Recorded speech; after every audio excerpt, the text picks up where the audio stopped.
Good Wednesday afternoon, everybody. Scott Stevens here as we take a look at weather around the country and some locations around the world where we find items of note that happen to cross my attention. I'll bring them to you.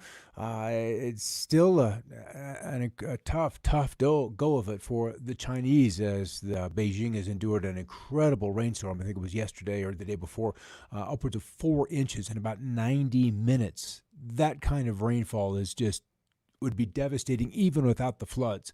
But when you begin to add the rains that have already fallen, the rivers that are already full, the grounds that are already saturated and can hold no more, an epic rainfall like that just adds kind of chaos to the mix. Good to see you in there, Karen. Hope your day in Pennsylvania was agreeable for this lovely hump day.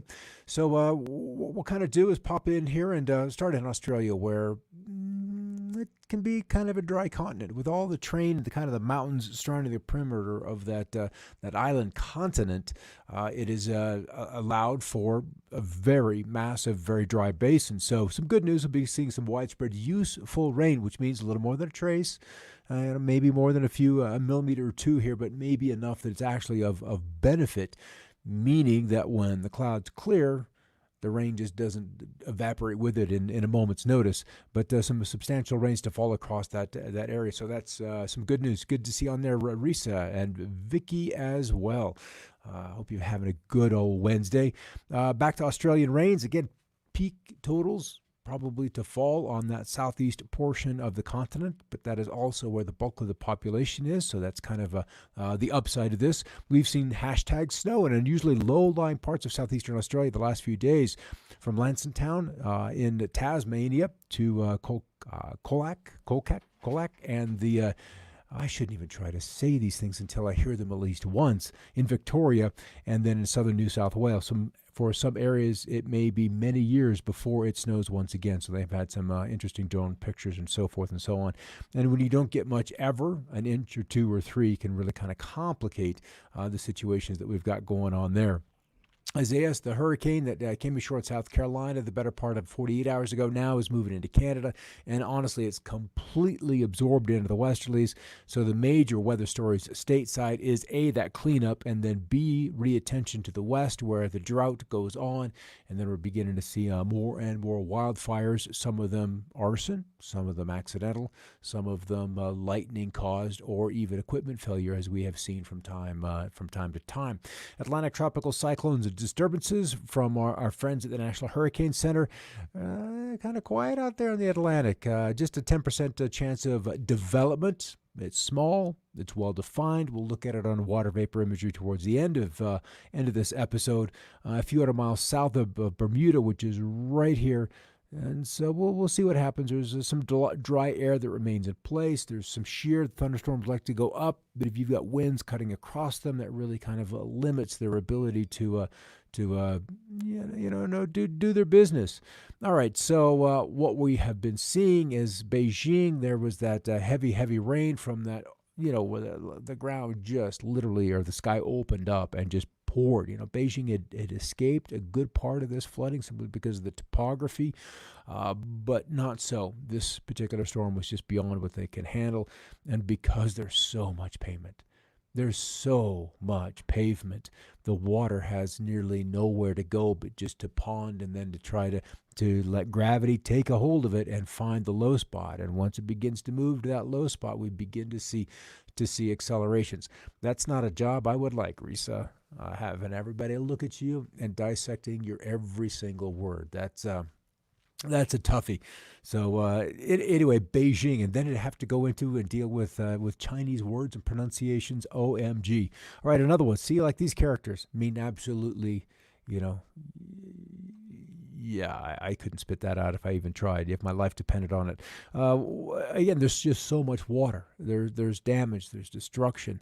It's that whole Yangtze River Valley. I was reading a long Twitter thread about that valley and how it is responsible for 15% of the manufacturing capacity of the entire planet, with an annual GDP upwards of $6.5 trillion just in that Yangtze. And when you have that river flooded, not able to really deal with any ship shipments, and I think that the number was like 15 million ton feet or cubic feet or some capacity, some descriptor for those shipping containers that have literally just come to a halt because of this flooding. So the manufacturing has come to a halt because people can't get to work, power disruptions, flooding in the structures, and then there's no ability to then ship out that which is put together, that which is manufactured. So this baby has yet to really be appreciated and comprehended, and certainly the stock markets, as we'll talk about in about 50 minutes, do not or have not yet priced in the magnitude of the impact of these floodings on China and what they will eventually result in. This water, for some odd, strange reason, almost looked like it was running backward in the first part of that video, but it's just kind of cascading down. Look at all those folks kind of gathered for the spectacle. So, and we're finally in flood season on top of what's already happened and what's already begun. All right, Owen Prescott, any idea why water is now being released from this section of the GGG, the Three Gorges Dam? Been watching this live stream for weeks. This is the first time I've seen it. I remember first talking about the Three Gorges Dam towards the end of June, and here we are a fat 5 weeks later, potentially coming up on 6 weeks, and this baby is still holding it back, Karen saying Chinese supply chains impact the rest of the world, and the PPE gear that everybody needs or requires for this, so much of it is manufactured in that region of China. So ultimately, if these nations, like they didn't get the shot across the bow in February, March, and April, that they need to get their own supply chains up and processing and capacity restored, it's not going to, the supplies from this region will end or have ended because of this flooding. Governor Ned Lamont, with more than 700,000 outages due to Isaias, I've declared a state of emergency in Connecticut, allowing us to take certain steps to facilitate restoration. And so they're dealing with power outages, and you can begin to see why, with the northeastern U.S. so green, so deciduous, and so susceptible to winds 60, 70. In a few places, there were gusts to 80 miles an hour in New York City, gusts to 70, which is 74 is the threshold for a hurricane. 33 tornado reports in the Mid-Atlantic, 3.6 million without power along the East Coast, and 9 inches of rain in Maryland. So it was a doozy, even though it didn't get a lot of, it did get headlines, but it didn't look like it was going to be that big of an event, because so many of these hurricanes we've had, once they hit land, they just go, oh, I give up. This one held strong. There was a lot of rotational energy, and that indicated by the sheer quantity of tornadoes that came ashore. So it began just off the coast of Africa, and we watched it hold on through the easterly trade winds just south of Puerto Rico, across the Dominican Republic and Haiti, and then it traversed a portion of the eastern, mid-Atlantic, and southeastern U.S., and then was declared a non-event or dissipated as it crossed into the St. Lawrence River Valley. So really quite an adventure. 4,017 miles Isaias traveled along the path, and it took a period of 13 days. So it's not like for a good period of time it was not. It was in the headlines. And there we see 4-hour estimate or 48-hour estimated precipitation. So heavy rains. These are places where they're big rivers, but also 9 inches, 8 inches, 5 inches in a short amount of time is going to begin to put those up and towards Bankful, if not just a little bit over Bankful. So that's kind of where Isaias ended. And what we're looking at, and we started off the show with this baby, this one that will bring the cold weather to portions of Australia, that big deep trough. Usually we don't get to see too many incursions of closed lows dropping into the middle part of Australia, but that's going to happen before the weekend is out, and we'll probably see some snow in there. Friday's show. Friday we'll probably see some of that. Back over to China. And I'm going to run this back all the way here so we can kind of see the outline. Here's the country right on here, India here, and it's not like India hasn't been dealing with this, and Pakistan, and Myanmar, and Laos, and Vietnam, and Korea. The rains in here have just been unbelievable. So, come on, there we go. Let's run this all the way up to 2 weeks. And probably the thing we're looking for is this upper end of the scale. When we get into the pinks, we're between 15 120 inches worth of rainfall, or 400 to 500 millimeters, and right on the DMZ between North and South Korea. Looks like it's one of the hot spots. And then again, still the uplands, those higher terrains which provide the drainage for all of these rivers in China, still going to be receiving some exceptional rain, as well as the coastal areas on the eastern side of the Bay of Bengal and also into western India. So this flooding season is not and has not come to an end by absolutely any stretch of the imagination. All right, North Pole is here. We've got Scandinavia here. Russia's all the way through here. And what we're looking at is the jet stream, and where it is warmer than normal, taller than normal, is where we find the oranges, and it kind of begins to shade into the red, like that nice little hot zone across the Arctic Circle in northern Canada towards the end of the period.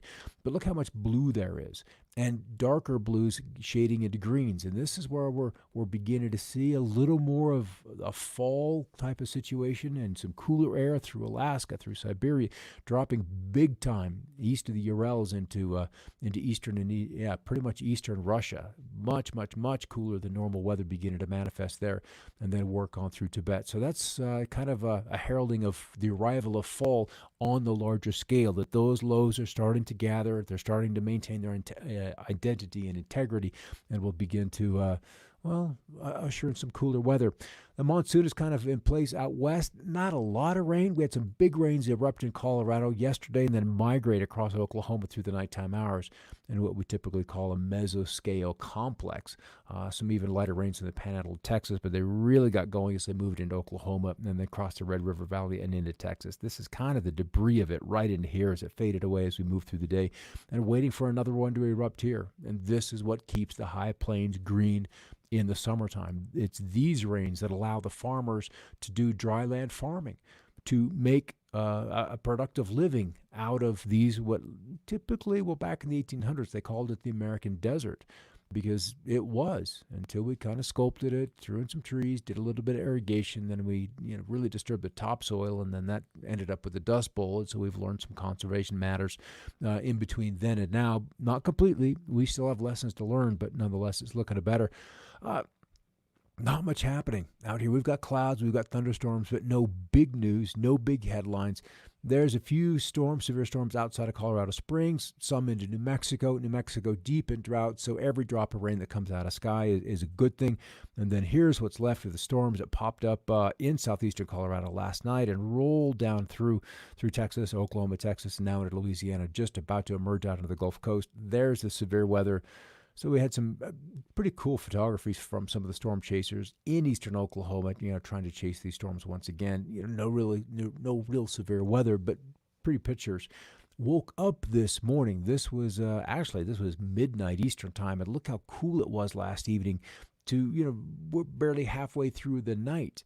Yeah, Karen, wild yellow clouds. Let me show you what that is. Explain this. Yellow is dry. Yellow, we're actually over here looking at the water vapor. So instead of sensing clouds, it's seeing how much water or moisture there is for the clouds to then form from. So the vapor being like the blues, and then as the storm pushes through, you get this little pulse of drier air behind it, and that gives us the refreshing dry conditions after a cool front comes through, especially this time of year. All right, so that's kind of what that product is, and it's always been one of my favorites because doing most of my work in the western states, it's typically dry. It doesn't matter the season, it's typically dry. So the water vapor is very good at picking out the clouds, and then where the stream of moisture, those atmospheric rivers that has become all the rage, that terminology, it really shows those very, very clearly. All right, let's go from the early morning lows to the afternoon. It still didn't really recover that much in Michigan today, still just the 70s, as they're about 7 o'clock evening time, so they're definitely well past max heating for the day, but comfortable all the way into Florida, 80s and 70s as a result of those thunderstorms. So the heat really focused West Texas and out of the west. The east is absolutely cooler than normal. And part of that, here's Georgia, Mississippi, Alabama, Louisiana, Texas, with a cool front that made it all the way to the Gulf Coast. And where are we? 4, 5 August? This is unprecedented. It became stationary once we got there, but still through the bulk of Louisiana, we've got a light north breeze. That is crazy. crazy. When I was working in Oklahoma in the early 90s, we didn't see this until maybe the 15th, 20th of August. And then even then, if it made it all the way to the Red River, that was an accomplishment. So here we are. We've pushed this cool front all the way down to the Gulf Coast, which is definitely an accomplishment. And some chilly high pressure settled in for maybe well, it will guarantee a cool night tonight, but probably not so much in the course of record lows. We can look at that right here. Maybe one record low high or record low highs for tomorrow, but low nighttime lows. They're just low minimums, just zero across the board, so nothing in there. And even record highs today. We're into West Texas where we've got Dalhart and Marfa at 104, 103. So hot, but not terribly crazy. So as we move through this ridge that has kept that heat out west and then the cool low pressure in the east, that kind of is going to be the pattern. That remains as we move out 96 hours, 90 hours. The jet stream comes through. Canada really hasn't dealt with any heat. Yes, up north in those northern locations, they get some 60s and 70s versus, say, 50s. So, yes, that's abnormal, but not ridiculously slow. And when you're up there this time of year, those are very, very comfortable readings, and you're kind of grateful for the warmth because you've only got a few weeks left. You're losing 7, 8, 9 minutes of sunshine a day as we've hit the end of solar summer today. We've had the 3 sunniest months behind us from the 5th of May till the 5th of August. The next 3 months from the 5th of August till the 5th of November are the 3 months that we lose the greatest amount of daylight. And then by the 5th of November, we begin like solar winter. So we've got 3 months ahead of us where the cool weather comes on in. All right, the longer range models begin to spin up a couple of tropical storms. These are notoriously, I don't want to say in error, but they love to spin up these kind of crazy events that look like they're going to happen, but rarely do they ever. But the cool weather is definitely in store for Alaska and those environs as we move out. Let me refresh just to make sure I've got the latest one. Cool through the western U.S., normal for Alaska. Then as we get out 8 to 10 days, much of western Canada, the western U.S., cooler than normal. But eastbound of, say, the Continental Divide, at or above normal. That's kind of the headlines. And you get sad because you like summer. I do too, Risa. August is kind of a tumultuous month for me. It's back to school. The days you can tell, especially by about the 20th of August, you can absolutely sense that the shadows are longer. The sun isn't as strong as it was. It's just the whole psychology, probably triggered by physiological changes, are done. The birds have all flown the nest. The garden, you're deep into harvesting, if not have already harvested. So that eventuality that summer is drawn to a close really kind of sets in. And then I had my dad pass during that time, so there's always kind of a little melancholiness as we get into the middle of August. Fall fill, and if you're deep into Texas, then you're just bloody grateful for that light north wind, because deep into Texas, winters are just glorious, I think. I would, never been there. I've been in Oklahoma, had gone through a couple of years in Oklahoma, and I really enjoyed that. All right, guys, I got a show coming up at 6 o'clock. We're going to talk about Bitcoin. There's more and more news about the government literally just gorging on debt to satisfy the economy's requirements for stimulus, for replacement income, for paycheck protection. And that's in the process, or ultimately will result in some kind of a crisis, some crisis that is usually rooted in confidence. So we'll talk about some things that you can do. You can do from literally sitting where you are right now to put a little safety net underneath you for the times that are coming. And if it doesn't come, regardless, you've got a different kind of investment that ultimately could reward you very, very handsomely. All right, we'll talk about that in about exactly 40 minutes. I'll see you then. Same channel, same bad place. This is Scott. We'll see you tomorrow for another look at weather. In the meantime, hey, keep looking up.